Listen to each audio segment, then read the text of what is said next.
काल झालेल्या संयुक्त पूर्व परीक्षेमधला आपल्याला एक प्रश्न डिस्कस करायचा आहे फक्त. पॉलिटी सेक्शनमधला हा प्रश्न आहे. हा प्रश्न मुळात मला डिस्कस करावा वाटला त्याचं कारण की प्रश्न खूप इंटरेस्टिंग आहे आणि अवघड आहे असं नाही आहे.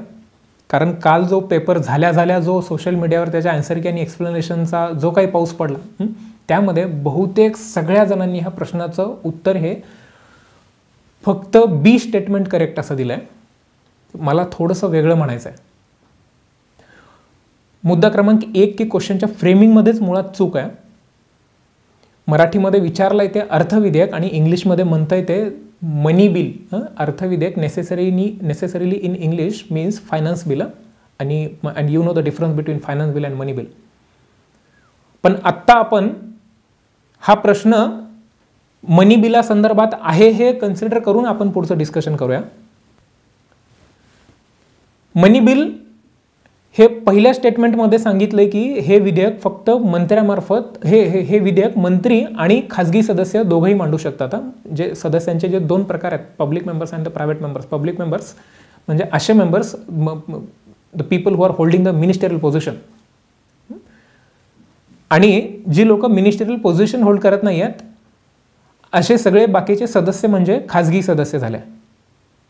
धनविधेयक हे कोणी मांडावं आणि कोणी मांडल्या जाऊ नये या संदर्भामध्ये कॉन्स्टिट्यूशनमध्ये कुठलीच प्रोव्हिजन नाही आहे. मी हे जबाबदारीने म्हणतोय हे की खाजगी सदस्यानं मनी बिल मांडू नये किंवा तो मांडू शकत नाही या संदर्भामध्ये कुठलीच टेक्निकल डिफिकल्टी नाही आहे ॲज पर द कॉन्स्टिट्यूशन और एनी अदर लॉ. दुसरा मुद्दा हा की इतिहासामध्ये असं कधी झालंय का की मनी बिल हे खाजगी सदस्यानं मांडलंय. आपण थोडंसं पहिला मुद्दा डिस्कस करूया की मनी बिल हे खाजगी सदस्य मांडू शकतो का. कॉन्स्टिट्यूशन तुम्ही कलम 109 काढून बघा जिथे मनी बिल मांडण्याची प्रोसिजर दिलेली आहे. कलम तुम्ही 111 काढून बघा जिथून प्रेसिडेंट व्हेटो पॉवर्स डिराईव्ह करतात. म्हणजे प्रेसिडेंटनी एखाद्या विधेयकाला असेंट द्यावा का ते विथहोल्ड करावं का ते परत सभागृहाकडे पाठवावं या संदर्भामधल्या गोष्टी दिलेल्या आहेत. पुढे तुम्ही 118 पण बघू, कलम 118 पण बघू शकता, रूल्स ऑफ द प्रोसिजर. यामध्ये कुठेही की धनविधेयक हे फक्त मंत्री मांडू शकतो अशा संदर्भातली तरतूद दिलेली नाही. आय एम फुल्ली अवेअर की ज्या पुस्तकानं स्पर्धा परीक्षेमध्ये एक स्टँडर्ड तयार करून ठेवलं आहे ते म्हणजे लक्ष्मीकांत सरांचं पुस्तक. या पुस्तकामध्ये आहे की मनी बिल हे फक्त मंत्र्याकडूनच मांडलं जावं, but this is not the necessary condition. Constitution never anywhere claims की मनी बिल हे फक्त मंत्र्यांनी मांडावं. कॉन्स्टिट्यूशनल प्रोव्हिजन्स ह्या आहेत की मनी बिल मांडत असताना राष्ट्रपतींची पूर्वपरवानगी किंवा रेकमेंडेशन, राष्ट्रपतींचं रेकमेंडेशन हवंय. आता ते रेकमेंडेशनचा अर्थ काय होतो बघा नीट. राष्ट्रपती कोणाला रेकमेंड करणार आहेत तर council of minister headed by prime minister राष्ट्रपतींना जे सांगणार आहेत त्याच व्यक्तींना रेकमेंडेशन राष्ट्रपतींचं मिळणार आहे.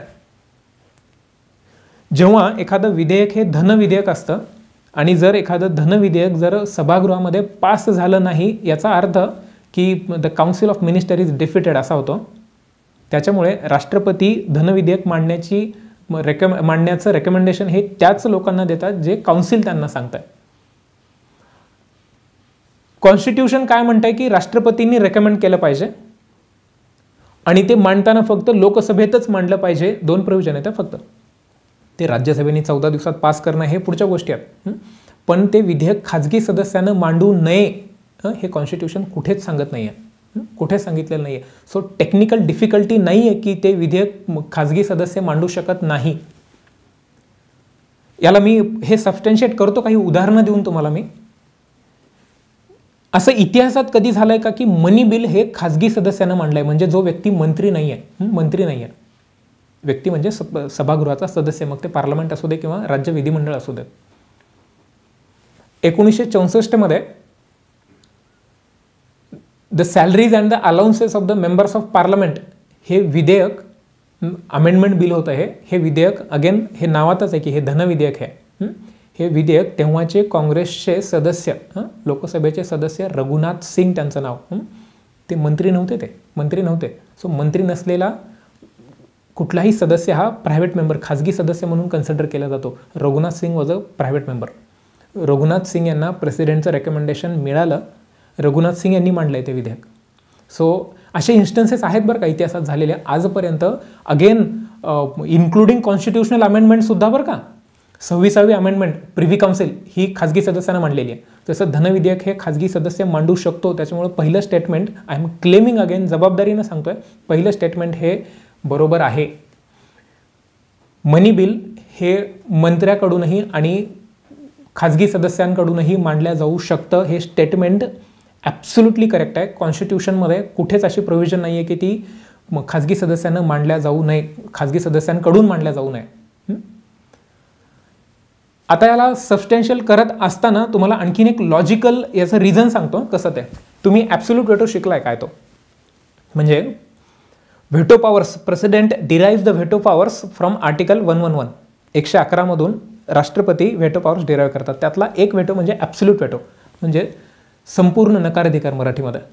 संपूर्ण नकाराधिकार राष्ट्रपती फक्त 2 वेळेस वापरू शकतात, 2 कंडिशनमध्ये वापरू शकतात. द फर्स्ट कंडिशन इज जर ते विधेयक खाजगी विधेयक असेल तर, आणि दुसरी गोष्ट आहे की जर असं विधेयक मांडल्यानंतर जर आधीची लोकसभा डिझॉल्व्ह झाली आणि नवीन आलेल्या लोकसभेने राष्ट्रपतींना सांगितलं की त्याच्यावर सही नाही करायची. 2 कंडिशनमध्ये ॲब्सोल्यूट व्हेटो. इथं आता तुमच्या लक्षात येणं सुरू झालं असेल की ॲब्सोल्यूट व्हेटो म्हणजे रिजेक्शन आहे, रिजेक्शन आहे. आता तुम्ही वाचलंय की राष्ट्रपती धनविधेयक रिजेक्ट करू शकतो.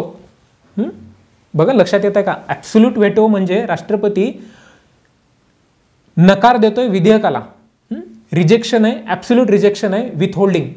ते फक्त 2 कंडिशनमध्ये, एक जर ते विधेयक खाजगी सदस्य मांडत असेल, आणि दुसरी गोष्ट आहे की जर आधीच्या लोकसभेने बिल मांडलंय आणि पुन्हा येणाऱ्या लोकसभेने सांगितलं की आता सही नाही करायची. त्यातली पहिली कंडिशन, जर विधेयक खाजगी विधेयक असेल तर राष्ट्रपती ते रिजेक्ट करू शकतात. Money bill, president can reject money bill. फक्त कंडिशन राष्ट्रपतींना ही घातली आहे की तुम्ही ते परत नाही पाठवू शकत कारण ते तुम्हीच रेकमेंड केलेलं आहे. But president can reject the money bill.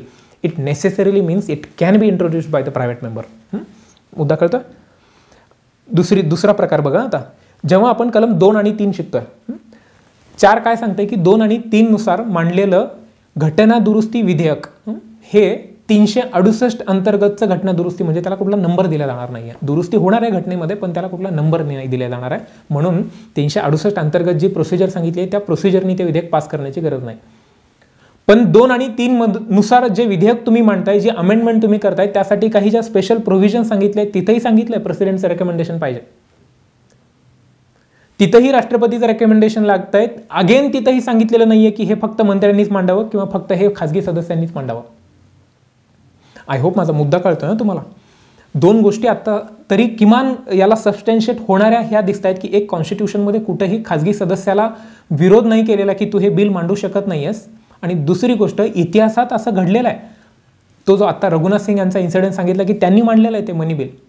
आणि तिसरी गोष्ट, जेव्हा राष्ट्रपती ॲब्सोल्यूट व्हेटो वापरतो, ॲब्सोल्यूट व्हेटो म्हणजे रिजेक्शन आहे, आणि ते रिजेक्शन हे फक्त 2 कंडिशन आहे. If the bill is introduced by the private member आणि money bill can be rejected by the president. हे आपण सगळीकडे वाचलेलं आहे.